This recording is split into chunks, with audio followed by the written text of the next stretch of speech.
Agriculture से ही शुरुआत कर लेते हैं और देश में ट्रैक्टरों की मांग और बिक्री दोनों ही धीरे धीरे ही सही लेकिन बढ़त दिखा रही है। ट्रैक्टर बनाने वाली कंपनियों के आंकड़ों के मुताबिक 40 से 50 हॉर्स पावर वाले मॉडल्स की मांग ज्यादा है। क्या है कारण, किस तरह की मांग है, किन क्षेत्रों में यहां पर ज्यादा मांग देखने को मिली है, उन सब पर बात करने के लिए हमारे मेहमान हमारे साथ हैं। सबसे पहले ट्रैक्टर जंक्शन के founder and COO Animesh Agarwal से बात करेंगे। अनिमेश नमस्कार, स्वागत है आपका शो में। सबसे पहले तो यही जानना चाहेंगे कि किस तरह की खरीदारी है, कैसी मांग है बाजार में फिलहाल। अभी अगर हम इस जो हमारा फेस्टिव सीजन निकला है, नवरात्रा, दशहरा, दिवाली का, इसमें अगर हम देखें तो नए ट्रैक्टर की बिक्री करीबन करीबन 1.25 लाख के आसपास रही है, जो कि आज तक के आंकड़ों में सबसे ज्यादा बिक्री हुई है इस साल। तो ये हमें एक इंडिकेशन दे रहा है कि हमारी रूरल इकोनॉमी काफी स्ट्रॉन्ग तरीके से आगे भी प्रोग्रेस करेगी। से 1.5 लाख ट्रैक्टर सेल्स जो आपने बताई हैं, क्या ये सारी नई हैं? आई एम श्योर कोई सेकंड हैंड या प्री ओन्ड ट्रैक्टर सेल्स भी यहाँ पर होती होंगी। नहीं, ये जो 1.25 लाख का फिगर है, ये पूरा नया ट्रैक्टर सेल्स का फिगर है। जो पुराना या सेकंड हैंड या प्री ओन्ड है, वो इसके अलग अलग करीबन 1 लाख के आसपास हम वो आंकड़ा भी मान सकते हैं। और किन एरियाज में ज्योग्राफिकली अगर हम देखें, किन सिटीज और स्टेट्स में यहाँ पर बेहतर मांग देखने को मिली?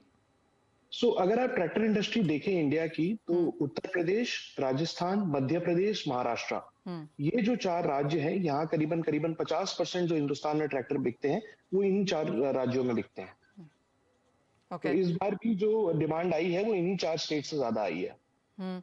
और क्या वैल्यूएशन रहती है? आप कहेंगे किसानों में अब ज्यादा बाइंग पावर है, परचेजिंग पावर यहाँ पर बेहतर हुई है? और जिस तरह का नंबर जैसे आपने हमें बताया 1.5 लाख ट्रैक्टर सेल्स का, अगर हम ईयर ऑन ईयर बेसिस पे देखें तो किस तरह की ग्रोथ ये दर्शाता है? अगर हम पिछले अक्टूबर की ही बात करें, जो कि फिर हमारा एक त्योहारों भरा मंथ रहता है, तो उसके हिसाब से करीबन हमें 11 से 12% का इंक्रीज देखने को मिला है। और इस साल भी हम करीबन 10 से 11% के आसपास का ट्रैक्टर इंडस्ट्री में बढ़ोतरी मान सकते हैं, क्योंकि जो मॉनसून हुए हैं वो अच्छे हुए हैं और हमारे जो किसान हैं उनको ये न सिर्फ अपनी खेती पर, मगर सरकार की जो बाकी योजनाएं हैं, चाहे वो कंस्ट्रक्शन हो, हाईवे कंस्ट्रक्शन हो, इंफ्रास्ट्रक्चर हो, उस पे भरोसा है और इसीलिए आज वो इस ट्रैक्टर को लेने में इतना कंफर्टेबल है। अनिमेश, हम अंडरस्टैंड करते हैं कि एक बार जब ट्रैक्टर लिया जाता है तो ऑफ कोर्स वो बुआई के लिहाज से तो यूज होता ही है, लेकिन फिर चाहे फसल को मंडियों में लेके जाना हो, जो बाकी टर्शरी सर्विसेज हैं वहां पर भी ट्रैक्टर की इस्तेमाल होते हैं। जी।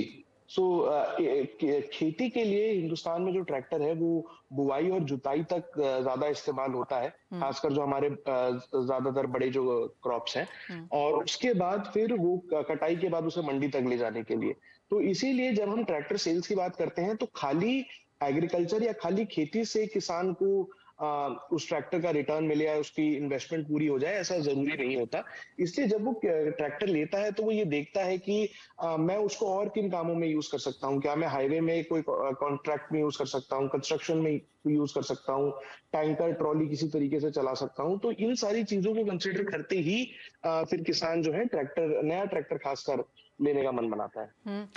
जब हम किसानों की बात करते हैं अनिमेश, तो हम जानते हैं कि हमारे सभी किसान की परचेजिंग पावर इतनी स्ट्रांग नहीं है। ज़्यादातर किसान की जो लैंड होल्डिंग्स हैं, जो फ्रेगमेंटेशन है रूरल इंडिया में, वो बार बार यहाँ पर उसकी बातचीत होती है।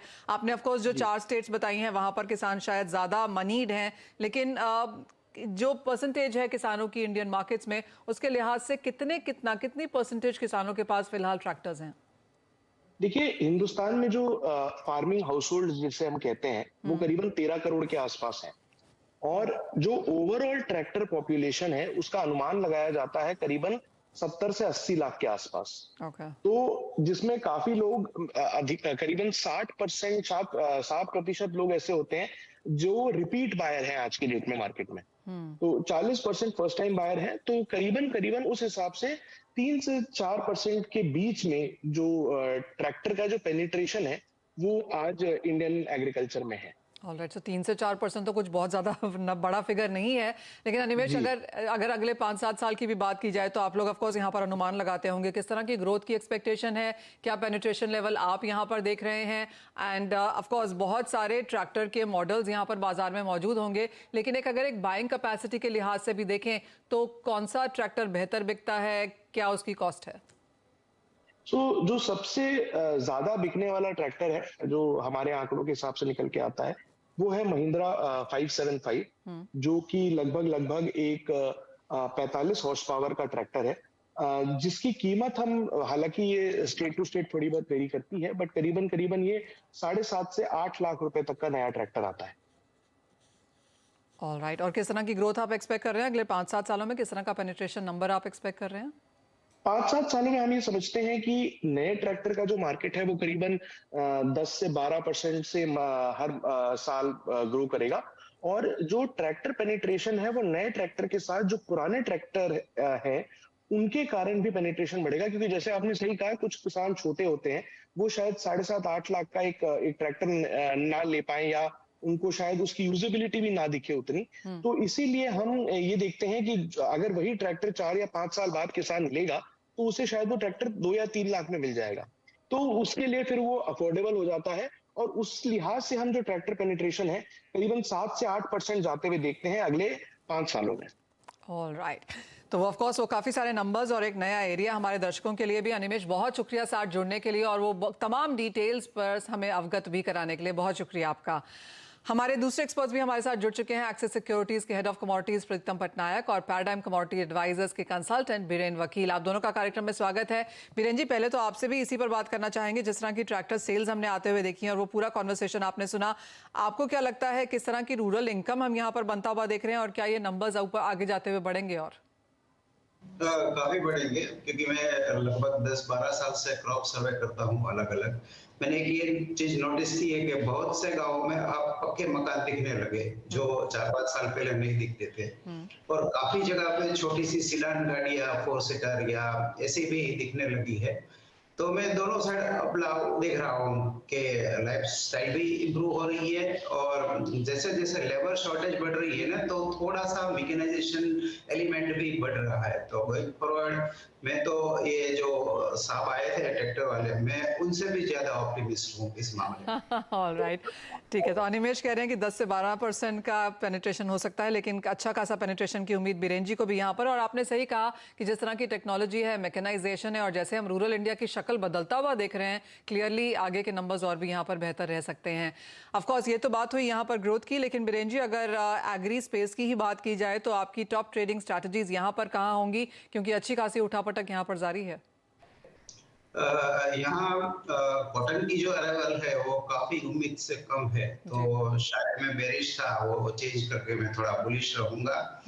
और व्हीट में काफी राइट फ्रॉम सीजन में बुलिश हूँ और अभी भी बुलिश हूँ, तो अभी भी मुझे वो प्ले आगे एक्सटेंड करने का दिख रहा है। मे भी 3100-3200 तक हम एक्स मंडी एक्स दिल्ली का प्राइस देखेंगे, और शायद टेम्पररी हम कोकूड भी बाई साइड में जा सकते हैं 2660 के आसपास। दिसंबर कोकूड टारगेट रहेगा 2730-40, स्टॉप लॉस 2610। ऑलराइट, तो वो कॉटन और कोकूड में यहाँ पर कारोबार करने